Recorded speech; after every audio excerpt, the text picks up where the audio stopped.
Hi friends, तुमच्या सर्वांचं स्वाद रेसिपीमध्ये अगदी खूप खूप मनापासून स्वागत करते। आज आपण वांग्याची भाजी करतोय, पण खानदेशी पद्धतीने।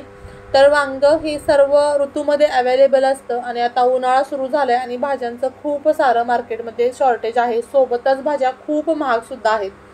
तर सारख्या भाज्या एकसारख्या पद्धतीने खाण्यापेक्षा एकच भाजी वेगवेगळ्या व्हेरिएशनने खाल्ली की घरातल्यांना सुद्धा जरा खायला बरं वाटतं।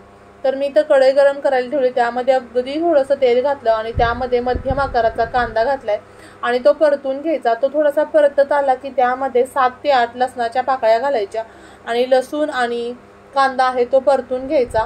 कांद्याला थोडासा ब्राऊन कलर आला की ते आपण मिक्सरच्या भांड्यामध्ये कांदा काढून घ्यायचा।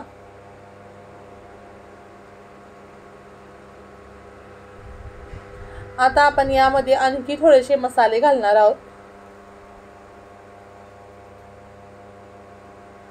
तर यामध्ये प्रथम आपण 2 ते 2.5 चमचे मी शेंगदाणे अंदाजे सांगते, मी शेंगदाणे घेतलेत। त्यानंतर यामध्ये लाल तिखट घालायचं। लाल तिखट आपल्या आवडीनुसार कमी किंवा जास्त वापरायचं आहे। चवीपुरतं मीठ घालायचं। अर्धा चमचा हळद घातले आणि बिडगी मिरची पावडर जी आहे ती कलर छान येण्यासाठी घातले मी, अगदी ऑप्शनल आहे, नाही घातली तरी सुद्धा टेस्टमध्ये काही फरक पडत नाही। त्यानंतर 1 चमचा धने पावडर आणि 1 चमचा गरम मसाला घातलाय आणि आता हे सर्व मिक्सरमध्ये एकदम छान असं बारीक वाटून घ्यायचं। आता आपला मसाला तयार झालेला आहे। मी तर 5 वांगी घेतलेत, 4 लोकांसाठी मी ही भाजी बनवते। तर हे प्रमाण 4 लोकांसाठी अगदी परफेक्ट आहे मसाल्याचं। मी 5 वांगी तर घेतलेत आणि पाण्यामध्ये मिठाच्या पाण्यामध्ये ठेवलेली आहेत। आता आपण ही वांग जे आहे ते साईडचं त्याचं थोडंसं कट करून टाकायचं आणि मधोमध आपल्याला त्याला 4 भाग करायचे, पण पूर्ण कट नाही करायचे। स्क्रीनवर दाखवते त्या पद्धतीने, मग त्यामुळे आपल्याला वांग किडकं आहे का नाही हे सुद्धा समजतं, म्हणजे जेणेकरून चेक करायचंय। तर हे आपलं वांग अगदी व्यवस्थित आहे। आता पुन्हा मी त्या पाण्यामध्ये ठेवते हे वांग, जेणेकरून ते काळं पडू नये आणि याच पद्धतीने सर्व वांगी मी चिरून घेते। आता वांगी चिरून घेतलेली आहे, त्यातलं पाणी आपण काढून टाकायचं आहे आणि जो आपण मसाला केलाय तो व्यवस्थित वांग्यामध्ये भरून घ्यायचा।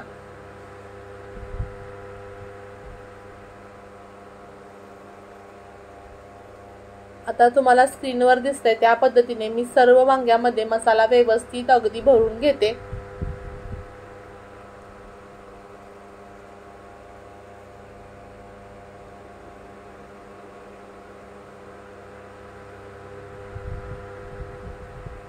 आता सर्व वांग्यामध्ये आपला हा मसाला भरून झाला आणि जो राहिलेला मसाला आहे तो सुद्धा मी ते वांग्यावरतीच आपण वांग्यामध्येच तो घालायचा आहे।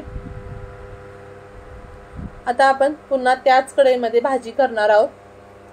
तर कढई गरम करायला मी ठेवलेली आहे। कढई गरम झाली की त्यामध्ये तेल घालायचं। आपण रस्सा भाजी करतोय, त्यामुळे तुम्ही ही भाजी भातासोबत, भाकरीसोबत, चपातीसोबत कशासोबतही खाऊ शकता। तेल आपल्या आवडीनुसार कमी किंवा जास्त वापरायचंय। बऱ्याच जणांना तेल जास्त खायला आवडत नाही, बऱ्याच जणांना तर्रीवाली भाजी आवडते, तर तेलाचं प्रमाण सुद्धा थोडंसं आपल्या हिशोबानेच आपण कमी किंवा जास्त ठेवायचंय। आता जी मसाला भरलेली वांगी आहेत ती घालायची आणि जो शिल्लक राहिलेला मसाला आहे तो सुद्धा मी घातलाय आणि हे सर्व व्यवस्थित 1 मिनिटभर परतून घ्यायचं। वरून थोडीशी कोथिंबीर घालते।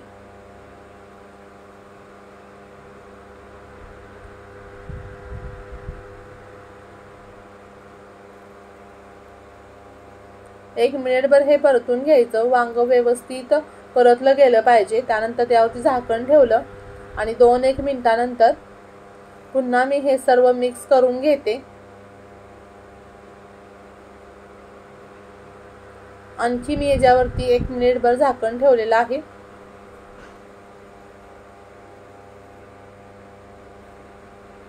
एक मिनिटानंतर आपल्या मसाल्याला छान असं तेल सुटलेलं आहे। जे मिक्सरचं भांडं होतं त्यामध्ये थोडंसं मी पाणी घातलं आणि 1-2 ग्लास मी टोटल पाणी यामध्ये घातलेलं आहे। आता ह्याला छान अशी उकळी येऊन द्यायची। आता तुम्हाला तरी दिसत नसली तरी सुद्धा थोड्या वेळाने तुम्ही बघाल की खूप छान अशी आपल्या भाजीला या तरी येते।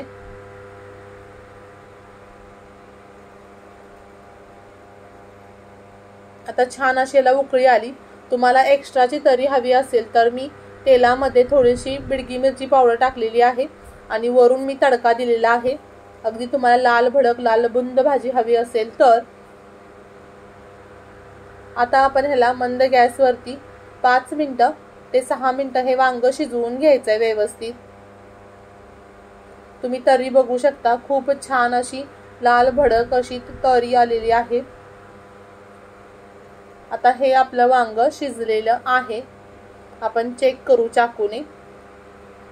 वांग शिजायला फारसा वेळ लागत नाही आणि दाटसरपणा सुद्धा तुम्ही बघू शकता, खूप छान दाटसरपणा आलेला आहे। वरून आणखी थोडीशी कोथिंबीर आणि आता आपण तीळ लावलेल्या बाजरीच्या भाकरी सोबत वांग्याची भाजी मस्त अशी सर्व करू। पुन्हा भेटूया अशाच नवनवीन आणि जायकेदार रेसिपी सोबत। तोपर्यंत बाय बाय।